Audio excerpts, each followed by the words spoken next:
hablar sobre las enfermedades papulopruriginosas. Vamos a empezar con la urticaria. Es una erupción cutánea ocasionada por muchos factores, la cual se va a caracterizar por la dilatación de pequeñas vénulas y capilares localizados en la dermis superficial con un aumento de la permeabilidad. Y también va a haber un ensanchamiento de las papilas dérmicas y las fibras de colágeno, las cuales van a llevar a un edema tisular que va a afectar la dermis superficial. Estas van a ser transitorias y altamente pruriginosas. La lesión elemental va a ser la roncha o el abón. Ahí les presento múltiples imágenes de urticaria que, como podemos ver en la figura F, pueden ser de forma redondeada o pueden ser de forma irregular, como vemos en la figura A, o pueden tener una morfología uniforme o mixta, como en la figura G, o pueden ser también lesiones individuales pequeñas, como en la figura H, o como en la D, ¿no? Que son lesiones gigantes, mayor a 8 centímetros. Las urticarias son placas elevadas, pero pueden aparecer aplanadas en pacientes que van a tomar antihistamínicos. Aunque las lesiones son sistemáticamente eritematosas, puede ser difícil apreciarlo en aquellas personas que tengan pigmentación oscura, como vemos en la imagen I. Y bueno, como vemos en la imagen E, vamos a tener algunas que van a mostrar un centro claro, ¿no? Un rosa pálido. En cuanto a la epidemiología, afecta a todos los grupos de edad. Generalmente son casos leves, se habla de un 90%, son autolimitados y su resolución completa las 3 semanas, pero también puede haber casos recurrentes. Estos casos van a ser un 5 a un 25% que se van a volver, van a evolucionar de forma crónica. Las formas agudas van a ser sobre todo en niños y en adultos jóvenes, los cuales van a presentar antecedentes de atopia. En cuanto a la etiología, van a intervenir los factores como los alérgenos alimentarios, los ambientales, el consumo de medicamentos como los AINES o los opiáceos, el estrés, tendencias genéticas, enfermedades sistémicas, lo cual va a provocar la urticaria, y también vamos a ver los mecanismos inmune y no inmune. Y dentro de los mecanismos inmunológicos vamos a tener los mediados por la inmunoglobulina E. Dentro de ellos tenemos a los fármacos como los betalactámicos, los AINES, el ácido acetilsalicílico, las sulfamidas, o los alimentos, ¿no? Como los mariscos, pescados, legumbres, huevo, los frutos secos, las sustancias orgánicas como el látex o los conservantes. Puede ser también por reacciones transfusionales, por la mordedura de insectos como las serpientes, o las parasitosis, ¿no? Como las yardiasis. Y en los no inmunológicos vamos a tener a la urticaria física, se habla de hasta un 20% de las urticarias crónicas, o los producidos por fármacos como los opiáceos, vancomicina o contrastes radiológicos.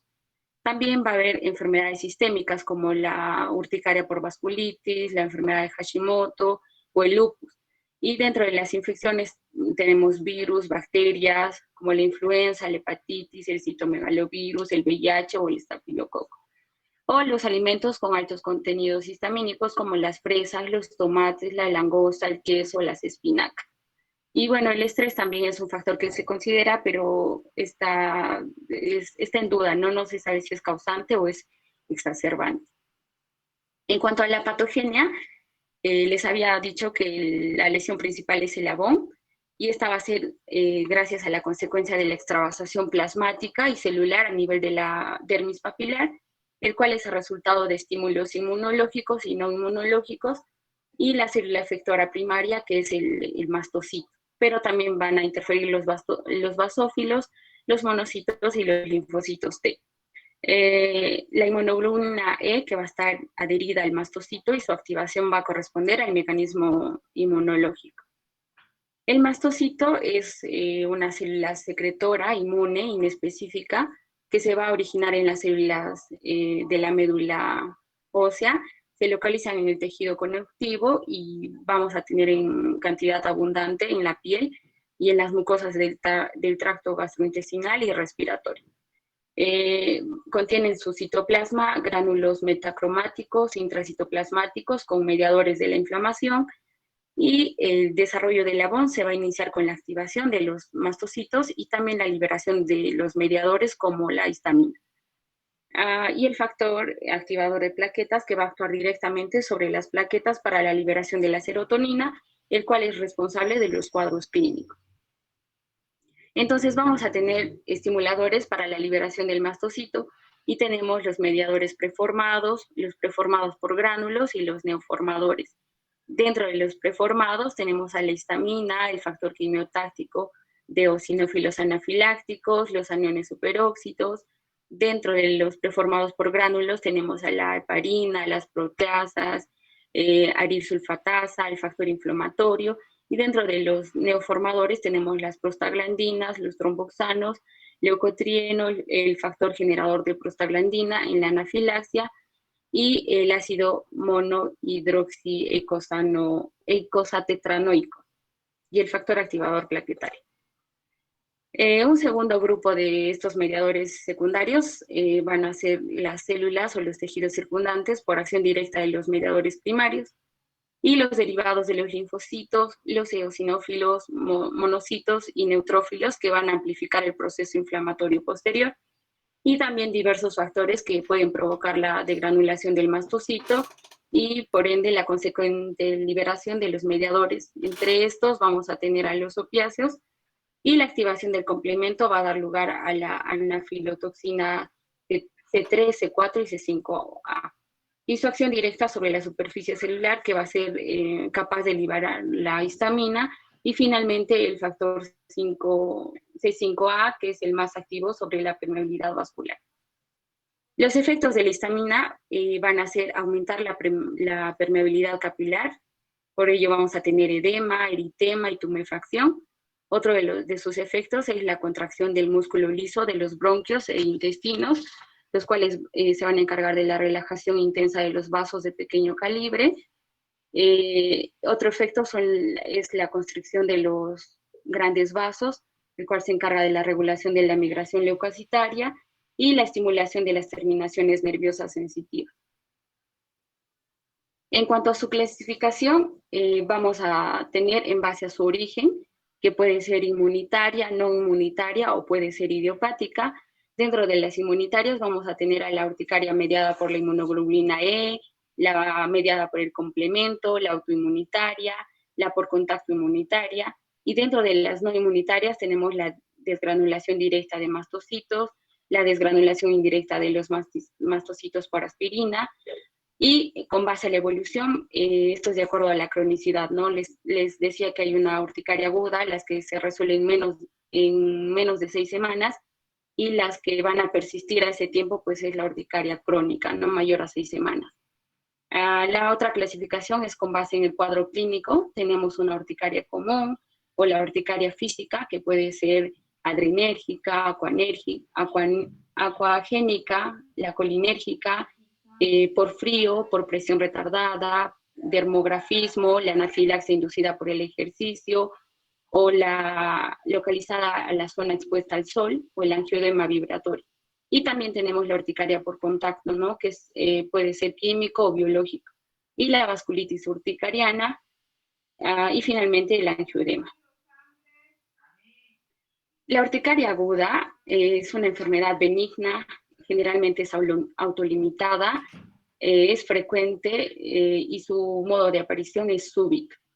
Las lesiones abuenosas van a tener una duración entre 48 a 72 horas, y pues estas pueden tener un episodio único o pueden ser varios episodios a lo largo de la vida. Si este fuera el caso, se llamaría urticaria aguda recidivante.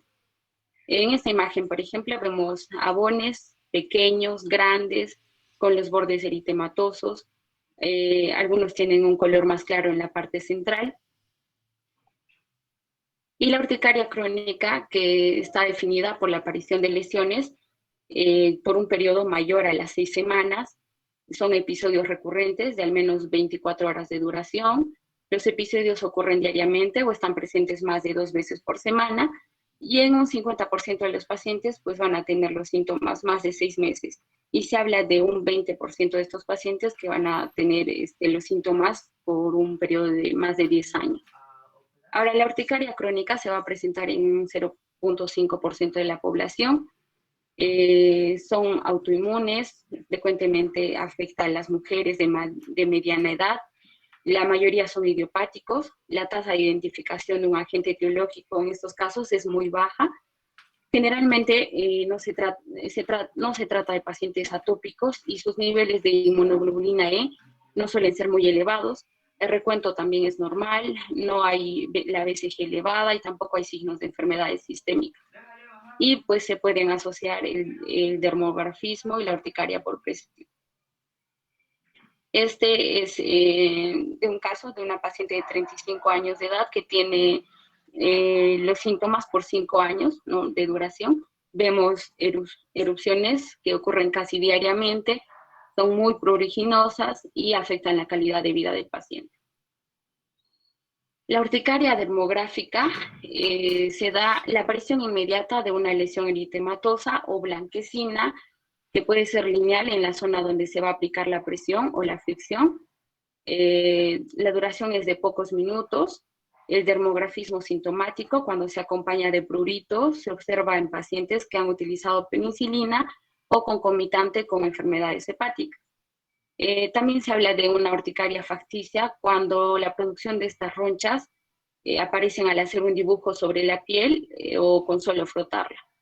En un 20% de estos enfermos la curación es espontánea, pero si requieren tratamiento se les da antihistamínicos H1 de baja sedación.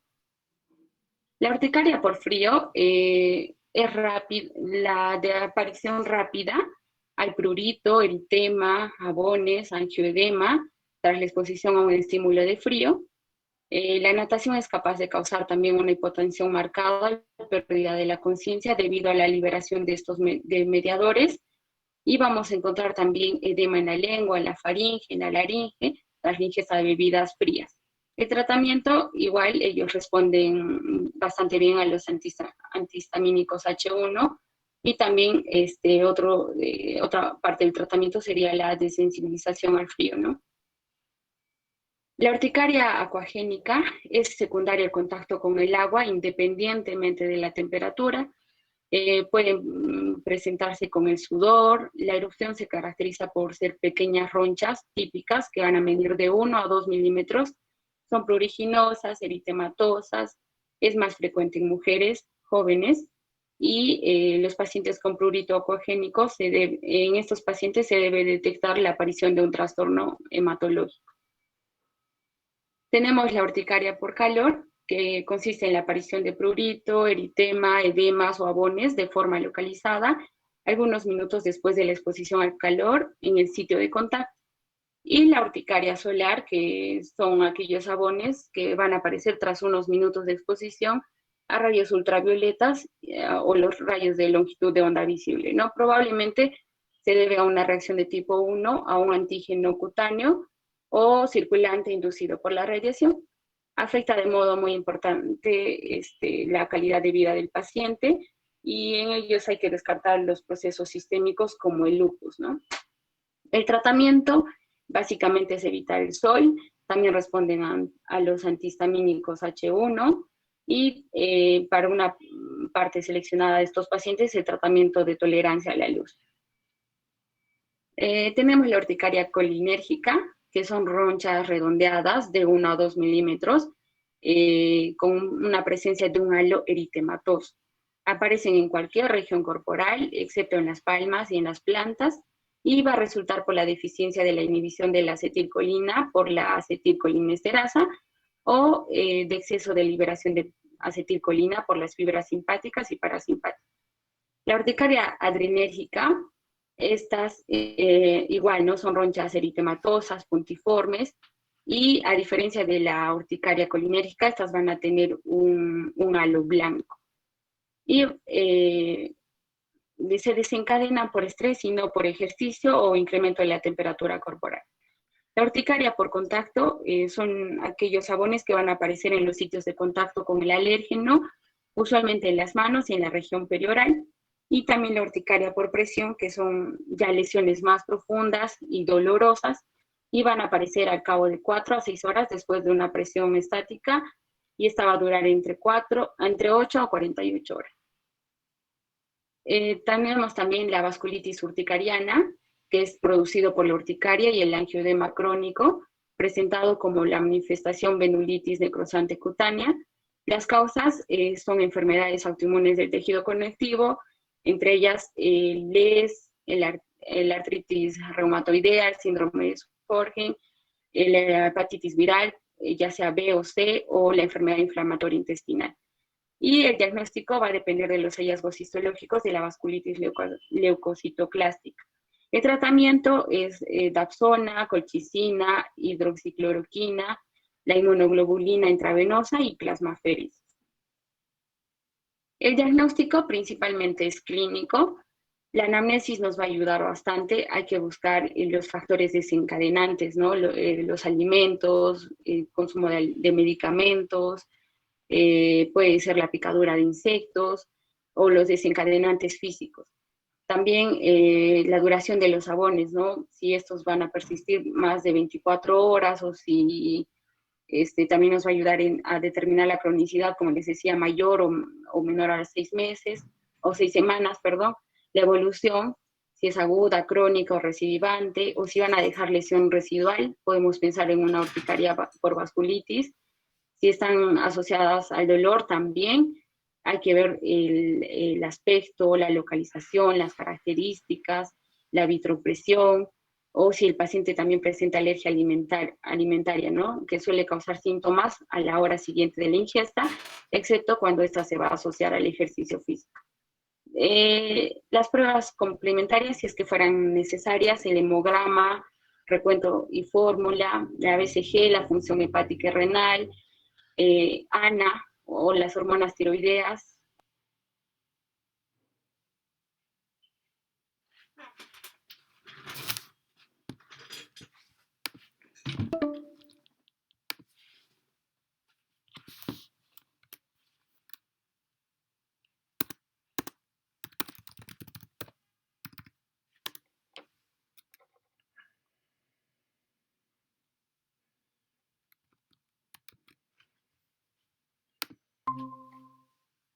En cuanto a los diagnósticos diferenciales, tenemos una amplia gama. Está la urticaria vasculitis, la mastocitis, fotosensibilidad, la sarna, toxicodermias, exantemas virales, la sífilis secundaria, la prima infección por VIH, una dermatitis atópica, eczema por contacto, el eczema numolar, el déficit adquirido de complemento 1 estereasa inhibidor, el penquifoide ampolloso, el eritema exudativo multiforme, una urticaria pigmentosa, el angioedema hereditario o las picaduras.